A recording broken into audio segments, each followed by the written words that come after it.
I was cleaning brushes. I had no painting left to finish with them, an old habit from 40 years at an easel, when my son called to tell me I wouldn't be needed at the museum placement meeting where my own retrospective collection was being discussed for a permanent acquisition. I remember setting the brush down slowly, still damp with turpentine, right before his explanation rearranged the entire shape of that phone call.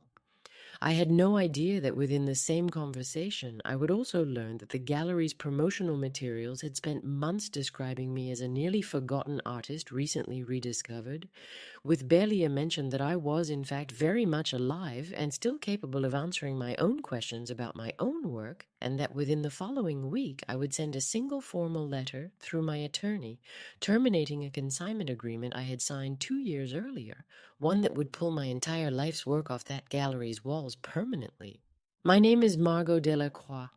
I'm 72 years old. I spent 43 years painting, the kind of career that teaches you to see the smallest shift in light before anyone else in the room notices it, and teaches you, too, that a body of work separated from the living hand that made it eventually just becomes a story about absence rather than presence.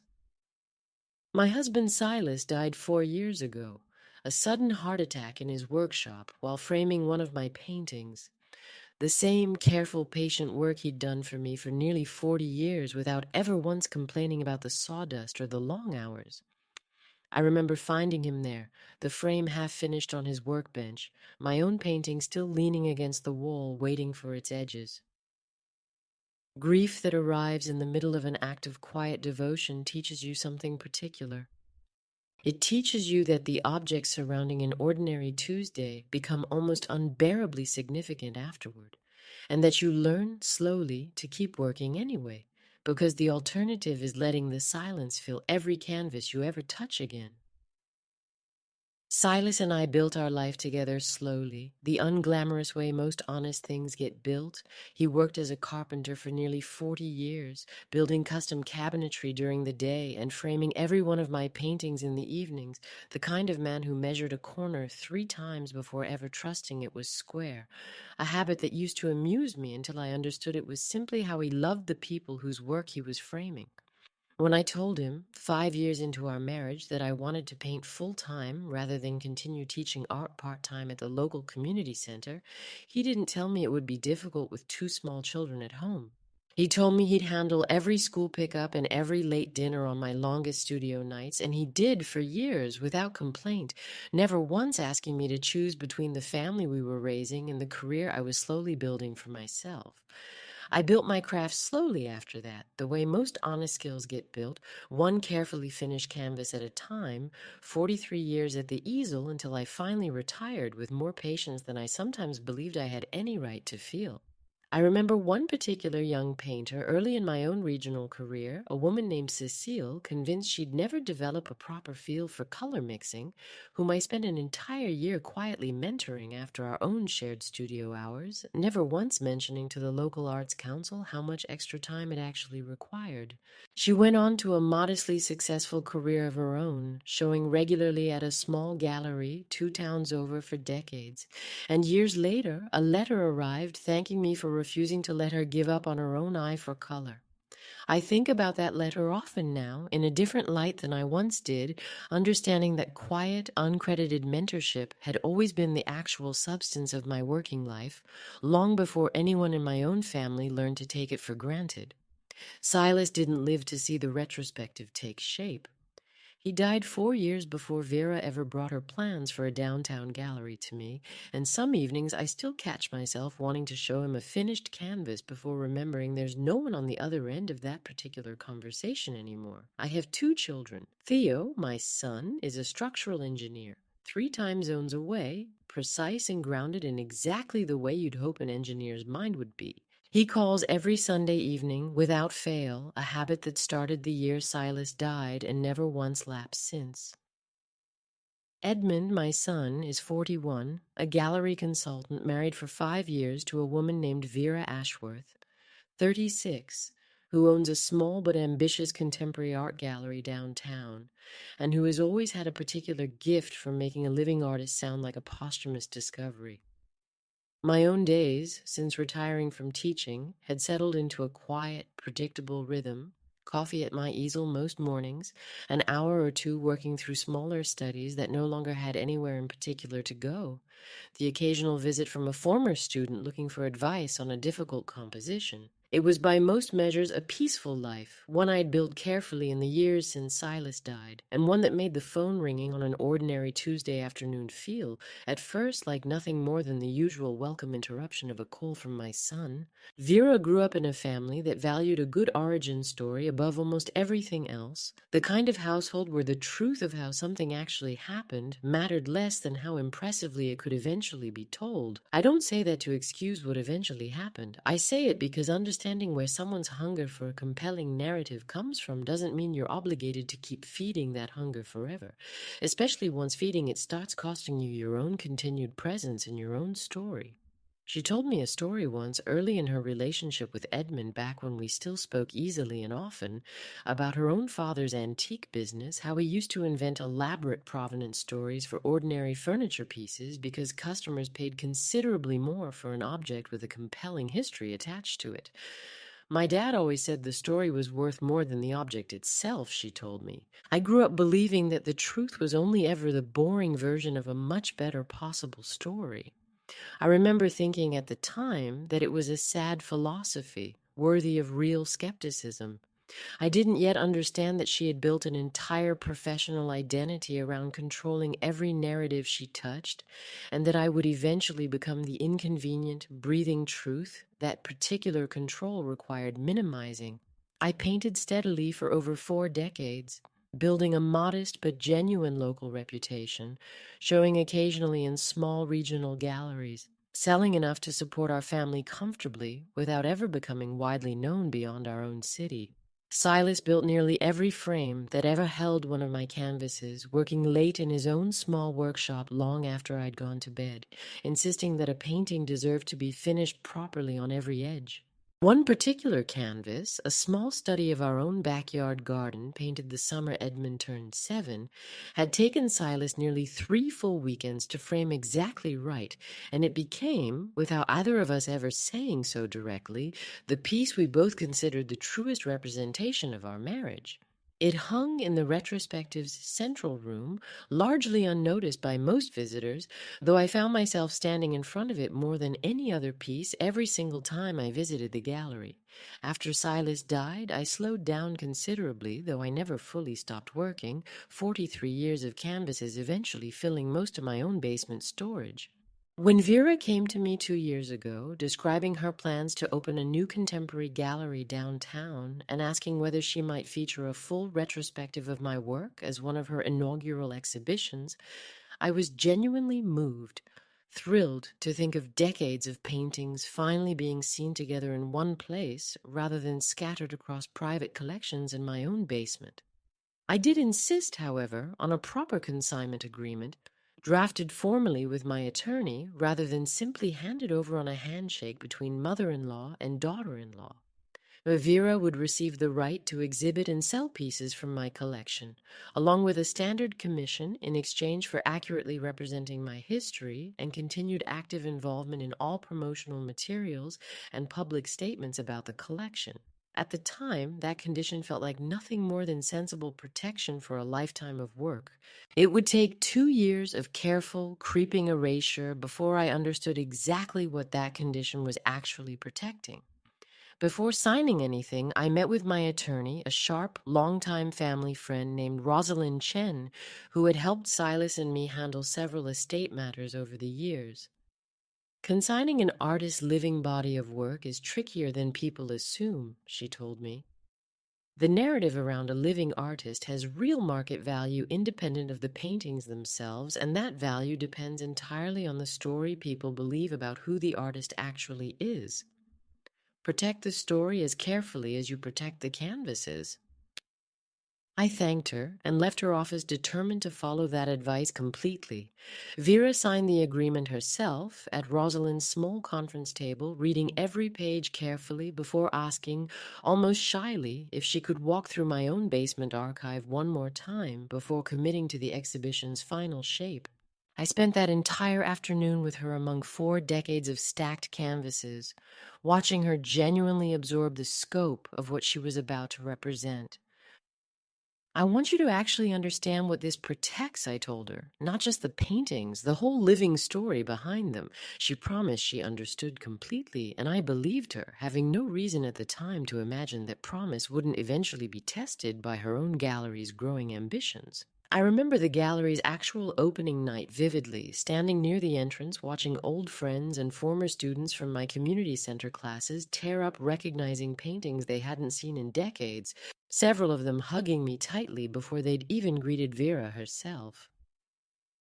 Vera's gallery opened 2 years ago to genuine early acclaim, my retrospective serving as one of its inaugural exhibitions. 43 years of work finally hanging together under one roof for the first time. For the first few months, everything felt like exactly what I'd hoped it would be. My own name properly credited beside every piece, Vera speaking warmly in early interviews about the honor of representing a genuinely talented local painter. The first time I noticed the story beginning to shift was during a regional arts magazine profile 8 months in, a glossy piece with professional photography of the gallery's newly renovated space. When Vera described discovering my work in a dusty basement archive, framing the collection as a forgotten body of genius nearly lost to obscurity, without ever mentioning that she had simply asked her own mother-in-law directly whether I might be interested in showing my work. I read that article twice at my own kitchen table, searching for even a passing acknowledgement that I was, in fact, still alive and reachable by ordinary telephone, and found the framing considerably more mysterious than accurate. The second incident happened at a small collector's dinner held in a private room above the gallery with candlelight and a curated wine list, when a genuinely curious buyer, meeting me for the first time, asked how it felt to have my work rediscovered after all these years of obscurity. I corrected the record gently, mentioning that I had never actually stopped painting or showing locally, and that obscurity felt like a generous word for simply not yet having a gallery downtown. Vera laughed it off smoothly, resting her hand briefly on my arm, telling the collector that I was being modest, that the collection truly had been buried until she found it, and the conversation moved on before I could clarify further. The third incident happened on the gallery's own social media account, a beautifully produced post with moody, dramatic lighting on one of my earliest canvases, describing the retrospective as the recovery of a hidden treasure, an artist the world nearly lost the chance to properly appreciate. My continued active participation appeared nowhere in that caption, nor did any mention that I attended the gallery in person most weeks. The post received hundreds of admiring comments about the tragedy of nearly forgotten genius. I read those comments more than once, searching for even a passing acknowledgement that I was not in fact tragic or forgotten, and found none. The fourth incident happened when Vera began describing the collection, in interviews for major art publications, as work she had personally tracked down and painstakingly authenticated, as though establishing that I was indeed the person who painted my own paintings had required some genuine investigative effort. I read one such interview twice, struck by how confidently she described a verification process that had simply never happened, given that she'd known me personally for 5 years before ever opening the gallery. I mentioned to Edmund gently that I found the growing distance from my own continued presence increasingly uncomfortable. He told me Vera simply had a flair for compelling narrative framing, and that surely it didn't really matter exactly how she described a detail that small. The fifth incident happened during a planning conversation for the collection's potential museum placement, sitting around Edmund and Vera's kitchen table with acquisition paperwork spread between us, when Vera mentioned, almost as an aside, that she thought it might be cleaner for the museum's own narrative if the placement discussion focused entirely on the collection's mysterious rediscovery, rather than getting into the fact that the artist herself was actively involved in every decision. "Margot, you understand, right?" she said, glancing at me with a practiced, reasonable smile. "It's not about hiding anything. It's just easier at this point." I sat there listening to my daughter-in-law discuss minimizing my own continued existence as a matter of museum strategy, as though being alive were an inconvenient complication rather than the very reason any of this collection existed at all. The sixth incident happened when Vera's own mother, meeting me for the first time at a holiday gathering, mentioned how proud she was watching her daughter build something so impressive entirely through her own curatorial vision and discovery. "She's always had that gift," she said, beaming, "for finding overlooked genius nobody else noticed." I said nothing to correct her, the same way I'd said nothing to correct anyone else, though I remember driving home afterward feeling the particular loneliness of being the only person in an entire extended family who actually knew the truth of a story everyone else believed completely. The seventh incident is the one I think about most because it's the one where I should have said something and didn't. It happened when the collection was being considered for a significant regional museum's permanent acquisition, and the museum's own promotional materials described me entirely as a mysterious, largely absent artist whose current whereabouts added intrigue to the collection's story. I saw the printed exhibition proposal weeks later, my own continued active life reduced to a single generic phrase, an artist whose story remains as compelling as her work. The eighth incident happened at a small regional arts award ceremony where the gallery itself was nominated for a curatorial excellence award for the retrospective. Vera accepted the award on stage, giving brief remarks about the incredible journey of tracking down a nearly vanished artist's complete body of work, gesturing at projected images of my paintings as though I myself were not sitting in the audience watching her describe a search that had simply been a phone call to her own mother-in-law. I applauded along with everyone else, understanding, with a clarity that had been building for 2 years by that point, exactly how completely the record had been rewritten, and exactly how comfortable everyone around me had become with that rewritten version. I didn't understand yet that splinters left alone don't disappear.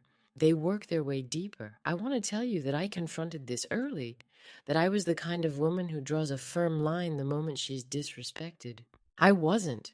I told myself 100 different stories to avoid dealing with the truth. Vera is just building her own gallery's reputation the way professionals do. Edmund loves me even if he doesn't correct her in the moment. The collection is finally reaching people the way Silas always hoped it would, and that should be enough. I believed every one of those stories, some days more than others, because believing them was easier than accepting that my own continued living presence had become an inconvenient detail in someone else's more compelling story. There was one evening, about 2 months before everything finally came to a head, when I came close to saying something. Vera called to ask whether I'd be comfortable if a museum profile simply described me as a private, reclusive artist without getting into specifics about how frequently I actually attended the gallery in person, since she felt the vaguer phrasing photographed better alongside the collection's mysterious framing. I sat with the phone in my hand afterward, feeling something rise up in me that felt very close to the surface, very close to finally saying out loud everything I'd swallowed for 2 years. Then I thought about Edmund's happiness, about how much this gallery had already come to mean to him, about how a fight over narrative would only ever complicate something he loved. I agreed to the vague phrasing and told myself one more time that the moment to say something hadn't quite arrived yet. Looking back, I understand now that I was wrong about that. The moment had arrived long before. I simply hadn't been ready to stand inside it yet. Then came the call about the museum meeting. Edmund called on an ordinary Tuesday afternoon, his voice carrying a practiced carefulness I recognized immediately, the tone he used whenever he was delivering a message that wasn't entirely his own idea. "Mom," he said, "I wanted to give you a heads up about the museum placement meeting next month. Vera and I think it might be simpler if it's just her presenting the collection story to the acquisition committee. It's a significant opportunity, and we want the narrative to feel focused." I set down the brush I'd been cleaning slowly. "Edmund," I said carefully, "that's my entire life's work being discussed for a permanent acquisition. What exactly does focused mean in this context?" "It's not about excluding you," he said. "We just want the museum's own narrative to feel uncomplicated for this particular meeting." I see, I said. And has the museum's proposal even mentioned that I'm alive and available to answer their own questions directly? Or is that also part of what needs to feel uncomplicated? There was a brief pause. It's mostly focused on the collection story right now. We can address the whole living artist thing separately if it comes up.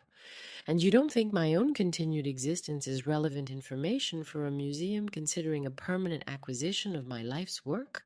He didn't have a ready answer for that. I didn't argue with him further in that moment. I told him I understood, thanked him for the heads up, and hung up the phone. I stood in my own studio for a long time afterward, understanding with a clarity that arrived all at once exactly what I was going to do, though I decided to wait to see how the retrospective's own 2-year anniversary event unfolded before making any final decision.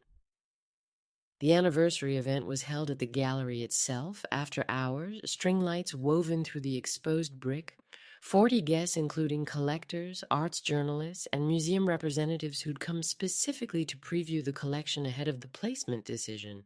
I arrived early, helping arrange the small reception table out of habit as much as love, the same instinct I'd brought to nearly every one of my own gallery openings over 4 decades. For the first hour, the evening was in fact lovely.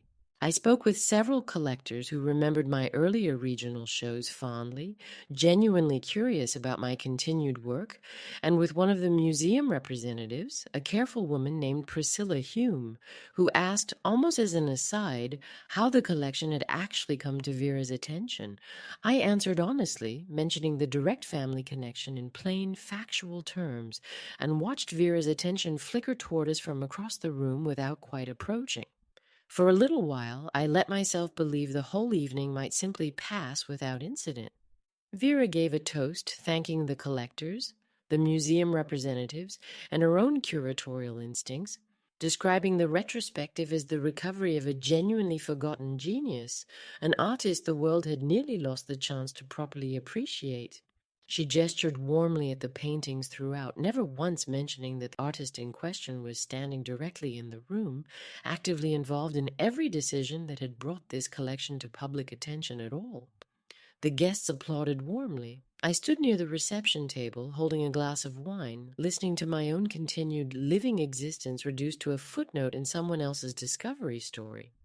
I stepped forward slowly from where I'd been standing. The room quieted the way a room quiets when it senses something is about to happen that it hasn't fully decided how to feel about yet. I lifted my own glass, still full. Since we're toasting a discovery tonight, I said, my voice calmer than I expected it to be, I'd like to add something to that story since it seems to have gone missing somewhere along the way. I painted every single one of these canvases myself over 43 years, and I am, in fact, standing right here in this room, considerably less forgotten and considerably more alive than tonight's toast suggested. I paused, letting that land fully before continuing. To this collection, I said, that's about to go back to being represented by the actual artist who made it. The silence that followed was the kind you could have poured into a glass and served alongside the wine. Edmund's face went through several expressions in rapid succession, confusion first, then something closer to dawning understanding. Vera's smile didn't fall so much as it simply stopped existing, replaced by something rigid and pale. "Margot," she said quietly, "what are you talking about?" Near the reception table, I saw Priscilla Hume quietly set down her glass, her expression carrying the particular stillness of someone doing rapid calculations about a placement decision she was reconsidering in real time. I didn't answer the confused murmurs that followed. I set my glass down gently on the reception table, walked to Edmund first, kissed his cheek, told him I loved him and that nothing about tonight changed that, and then I picked up my coat and walked toward the door, past the string lights, past the very paintings I'd spent decades making, past 40 faces that had gone very quiet, very fast. I drove home with the windows down, the cool evening air moving through the car, and I felt something I hadn't expected to feel. Not rage, something quieter and colder than that. Clarity. Somewhere along that dark road, I thought about every early morning Silas and I had spent together. Him framing while I painted, decades before either of us imagined my own continued life would eventually be treated as an inconvenient detail in someone else's more compelling story. I thought, too, about the years after Silas died, learning to manage every part of my own career alone, the framing, the shipping, the small administrative details he'd always handled without complaint. Widowhood had taught me, whether I wanted the lesson or not, that I was considerably more capable than I'd ever given myself credit for while someone else stood beside me. I felt that old, hard-won capability rising back up in me now, and I understood with total clarity exactly what I was going to do before I even reached my own driveway. I called my old friend Odette before I called anyone else, a woman I'd shown alongside for 2 decades in the same small circle of regional painters, needing to hear a voice that understood the craft as deeply as I did. I told her the whole story, 2 years of incidents, the toast, the walk out the door. She listened without interrupting, her own tea going cold in front of her. "Margot," she finally said, "you taught every young painter who ever showed alongside you that a body of work carries a responsibility to honor the actual hands that made it. I don't think that principle stops applying just because the gallery in question happens to be family. I keep waiting to feel guilty about what I'm about to do," I told her, "and it isn't coming." "Maybe it isn't coming," Odette said, "because there's nothing here to feel guilty about. You didn't abandon your family. You stopped subsidizing your own erasure from it. Those are very different things, no matter how anyone else wants to frame it." I called Theo that same evening as well, needing to hear a voice that would tell me the truth rather than simply agree with me. I told him the whole story, 2 years of incidents leading up to it, the toast, my own response. He listened without interrupting, and when I finished, he was quiet for a moment. "Mom," he finally said, "you've been letting yourself get smaller for 2 years so Vera can feel bigger about a discovery that was never actually hers to claim. That's not generosity anymore. That's just a slow kind of disappearing." "I know," I said. "I think I've known it for a while. So what happens next? Are you actually going to pull the collection, or is this still just something you're considering?" "I already know exactly what I'm going to do," I told him. "I just needed to talk it through with someone first." That same evening, I called my attorney, Rosalind Chen, who had drafted the original consignment agreement and understood exactly what protection I'd built into it 2 years earlier. I explained the pattern plainly. 2 years of quiet erasure, the toast, the deliberate exclusion from the museum discussion.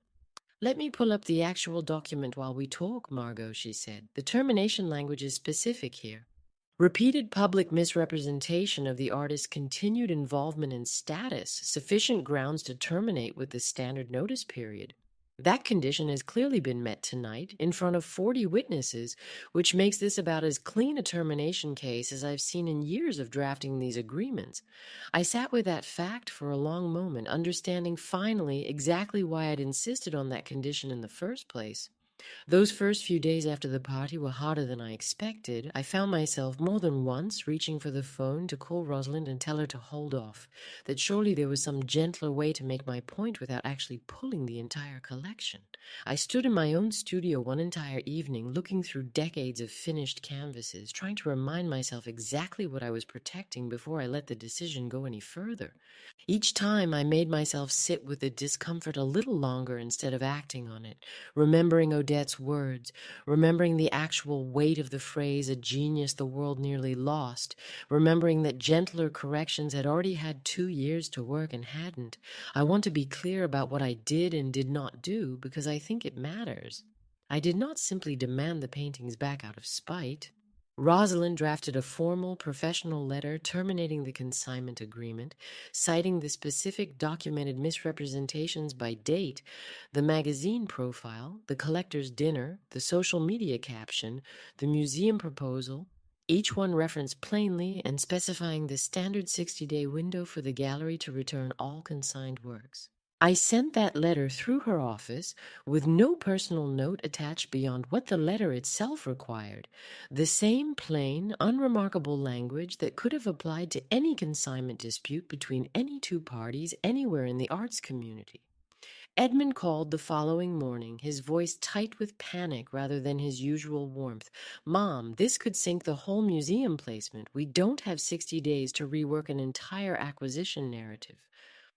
"I understand that's difficult," I said calmly. But Vera built an entire gallery's reputation around a collection I spent 43 years earning, then spent 2 years watching my own continued existence get quietly minimized into a mysterious discovery story, right up until I learned I wasn't even welcome at the meeting deciding my own painting's permanent future. I'm simply asking to be represented as the actual living artist I am. There has to be another way to handle this that doesn't threaten the whole placement. There is, I said, several in fact. The gallery keeps representing the collection, and the story finally gets told accurately, starting immediately. Or the collection moves to a gallery willing to represent it honestly, which I'm entitled to arrange. I'm not interested in destroying what Vera has built. I'm interested in finally being an honest, visible part of how that story gets told. Vera called 2 days later, her voice sharp.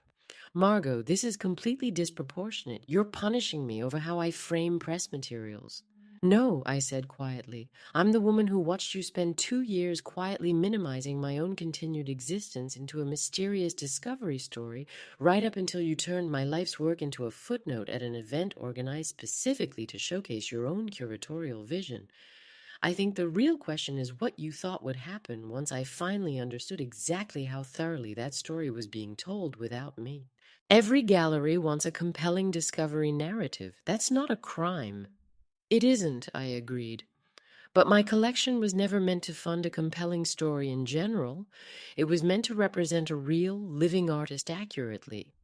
Those are different things, Vera, and I think some part of you has always understood the difference, which is exactly why you kept softening the details every time someone asked whether I was actually still around.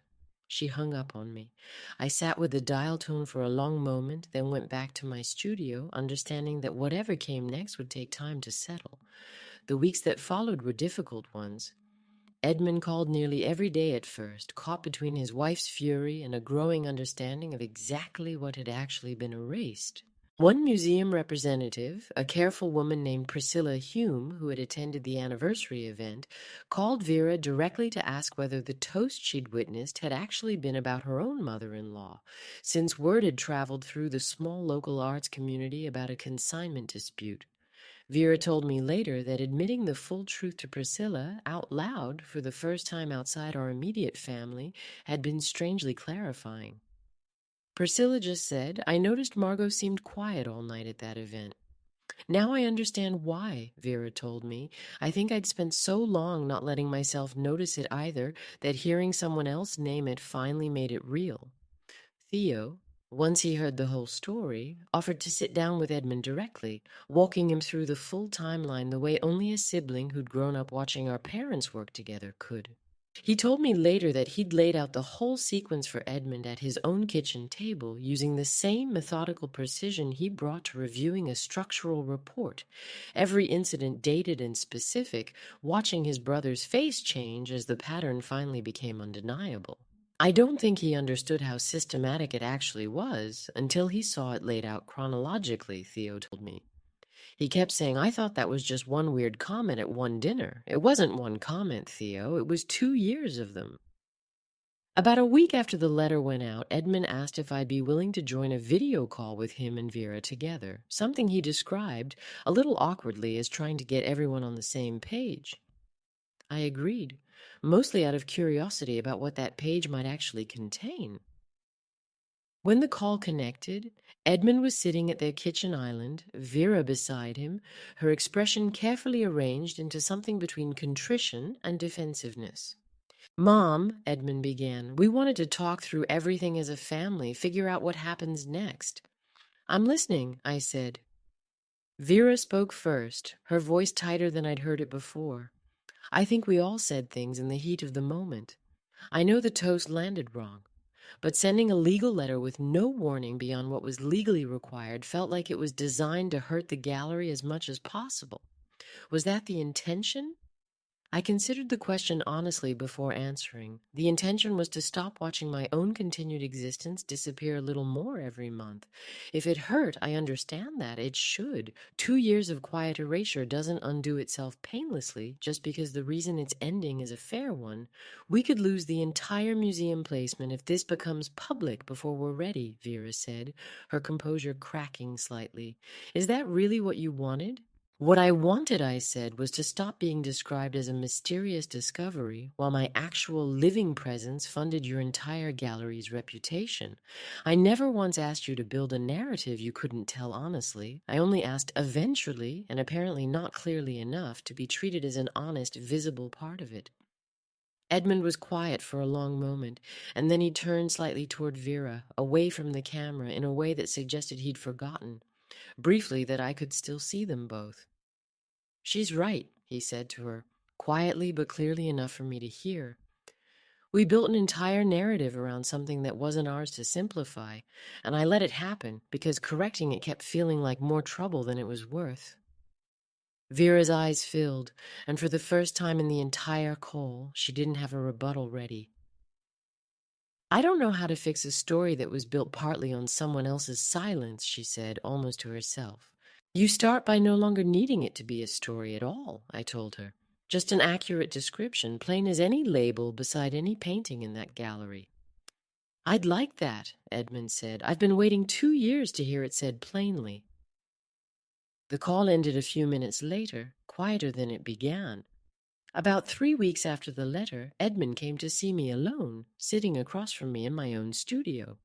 "Theo told me everything," he said, "the whole timeline laid out chronologically. I don't think I understood how systematic the erasure actually was until I saw it that way. I think I let myself believe it was harmless because correcting Vera kept feeling like more effort than it was worth." "Thank you for saying that now," I told him. "Why didn't you say something sooner, before it went on for 2 years? Because I kept telling myself it wasn't about credit," I said. "It was never about credit, Edmund. It was about accuracy. About whether my own continued life survived being represented or quietly disappeared the moment it stopped being convenient to mention. Can I ask you something? Why did you let it go on for so long? You corrected people yourself early on. Why not every time after that?" "Because I kept believing the next occasion would finally be the one where the truth simply won out on its own," I admitted. "And because, if I'm honest, some part of me was afraid that correcting it too often would make me seem like a difficult mother-in-law rather than a supportive one. It took watching that fear cost me my own visibility in my own story to understand how backward that priority actually was." Vera came to see me on her own several weeks later, considerably more subdued than our phone call had been, sitting stiffly across from me at my own kitchen table. "I keep thinking about how close we came to actually losing the whole museum placement," she admitted, before we'd even gotten to the harder parts of the conversation. "I know I have complicated feelings about how this happened, Margot, but some part of this fear was just about genuinely almost losing something I'd worked toward for years. That's allowed to be true at the same time as everything else, right?" "Of course it is," I told her gently. "I never wanted you to lose what you'd built. I only ever wanted my own presence in that building acknowledged honestly." She nodded, wiping her eyes, and continued. "I've been thinking about everything," she admitted, "about how easily the story became mine to control instead of something I was simply lucky enough to help tell. I think I was scared, honestly, that representing a living artist who could speak for herself would somehow make my own curatorial instincts look smaller by comparison. You were never meant to compete with me, Vera," I told her. "You were meant to help carry my story forward, honestly. Those are very different things." "I don't know how to undo 2 years of telling it wrong," she said. "You don't undo it," I told her. "You start telling it accurately, starting now, every single time it comes up, and let the story going forward finally be honest." "Can I ask you something?" she said. "Why did you keep giving me the benefit of the doubt for so long? Even after that first magazine article, even after your own correction got laughed off at that dinner?" "Because I wanted so badly for you to be exactly who I hoped you were," I admitted. "It's a very particular kind of hope, watching your son fall in love with someone, hoping she'll turn out to be everything he sees in her. I think I let that hope talk me out of trusting my own instincts for longer than I should have." We talked for nearly 2 hours that afternoon about Silas, about the workshop, about what this collection had actually been built to carry. I showed her photographs of Silas framing my earliest paintings decades before either of us imagined any of it would end up in a downtown gallery at all. Vera looked through them slowly, her hands careful, before asking if she could have prints made for the gallery's own archive, properly labeled this time. By the end of that conversation, something between us had shifted, not fully repaired, but genuinely, honestly begun. Edmund and Vera saw a counselor together that autumn, at Vera's own insistence, something that had never happened in 5 years of marriage before that year. Vera told me later that the counselor had asked them, in an early session, to describe the single biggest unspoken assumption underlying their partnership at the gallery. We both said the collection almost at the same time, Vera said. Neither of us had ever said out loud how much of what we called my curatorial vision actually depended on a body of work that wasn't mine to claim discovery over.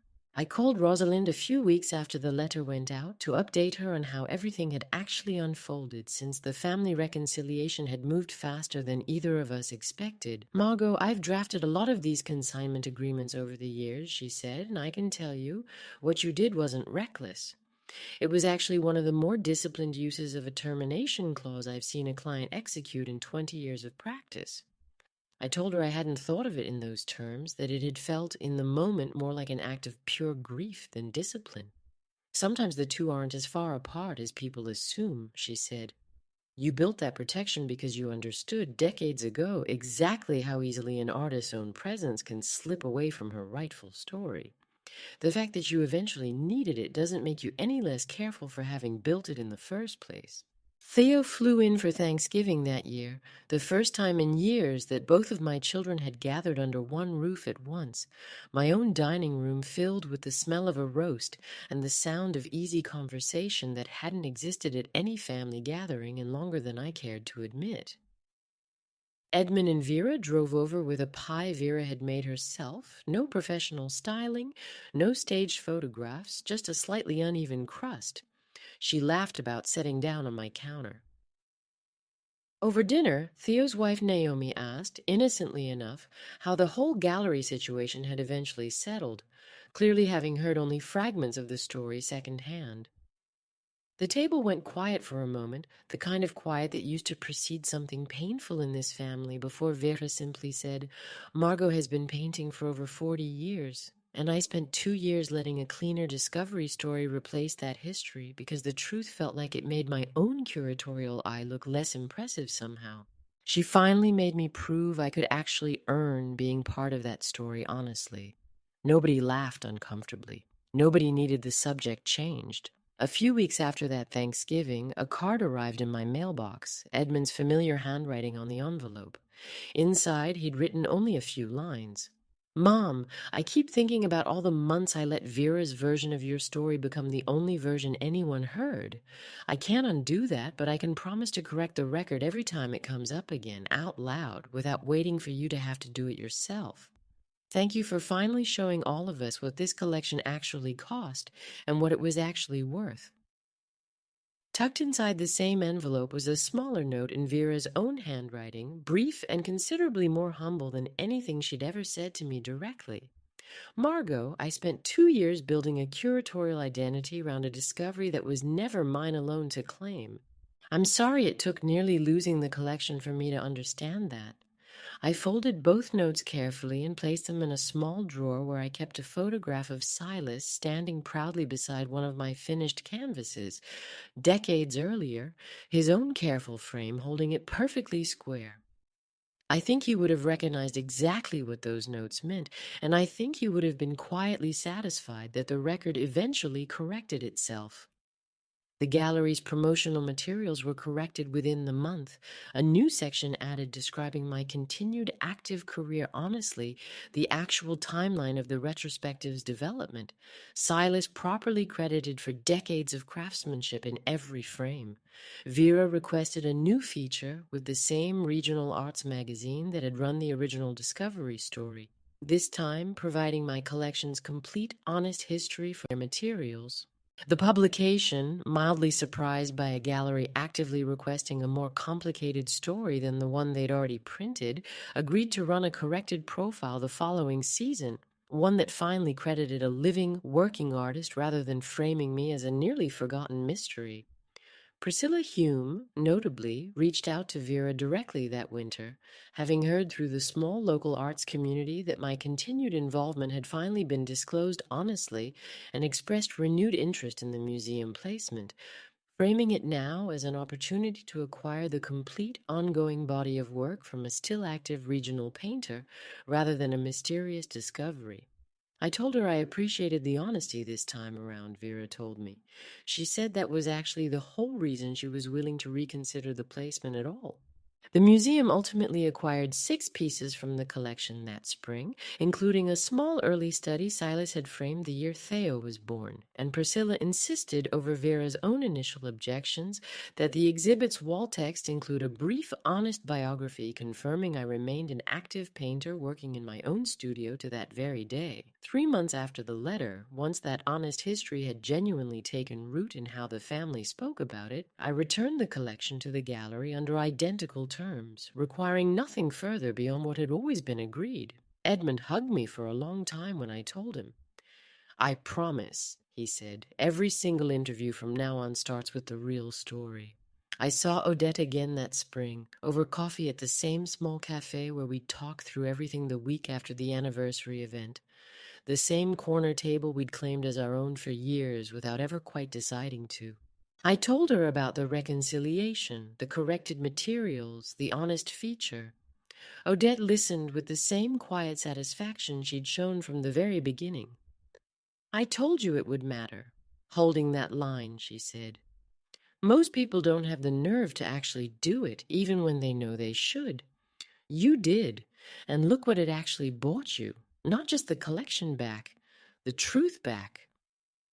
I thought about that phrase for days afterward, the truth back, understanding that it described exactly what I'd been missing more than any commission ever could have. "Do you regret any of it?" Odette asked gently, "the 2 years of silence before you finally acted?"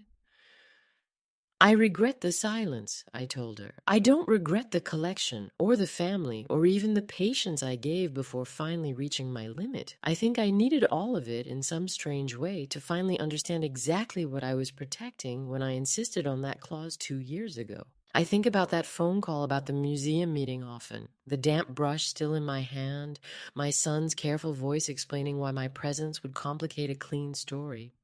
At the moment, it felt like the end of something.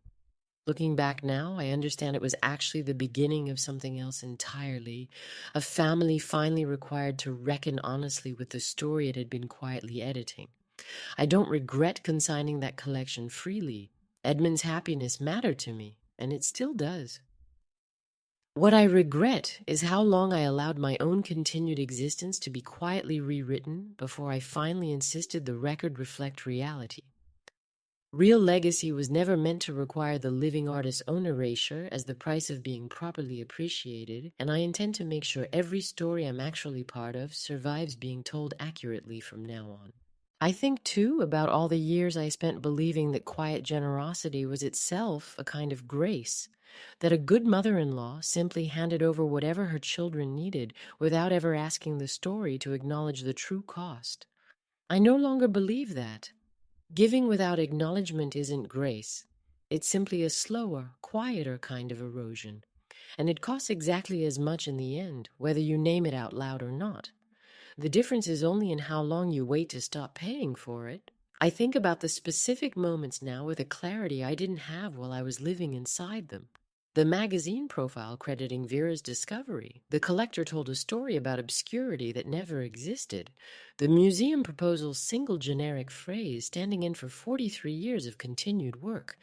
Each one seemed small enough to excuse in isolation. Strung together, they formed something considerably less innocent, a pattern deliberate enough that I no longer believe, looking back, that any of it was entirely accidental.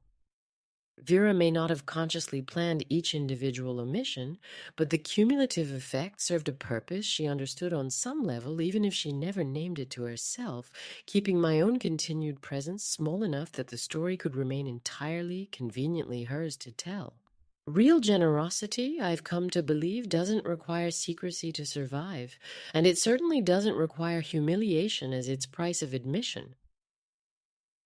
If a family needs you to disappear quietly into the background of your own continued life in order to feel comfortable with their own narrative, that discomfort is telling you something important, and it deserves to be listened to, not smoothed over with another vague toast.